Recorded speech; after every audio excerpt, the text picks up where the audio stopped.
গাংনী মানিকদিয়া গ্রামে দ্রুতগামী মোটরসাইকেলের ধাক্কায় শাহজাহান ফরাজি নামের এক বৃদ্ধ নিহত হয়েছে। দুর্ঘটনার পর রাজশাহী নেওয়ার পথে শনিবার ভোরে তার মৃত্যু হয়। নিহত শাহজাহান ফরাজি মানিকদিয়া গ্রামের আজহার ফরাজির ছেলে।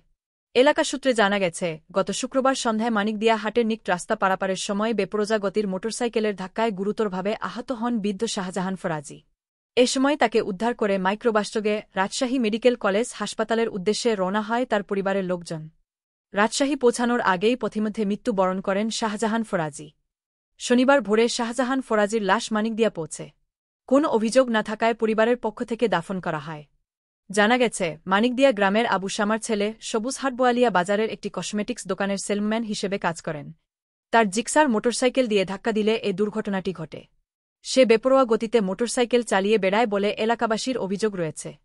গ্রন্থনা অধ্যক্ষ মহসিন আলী আঙ্গুর, সম্পাদক ও প্রকাশক মুজিবনগর খবর.com, মেহেরপুর।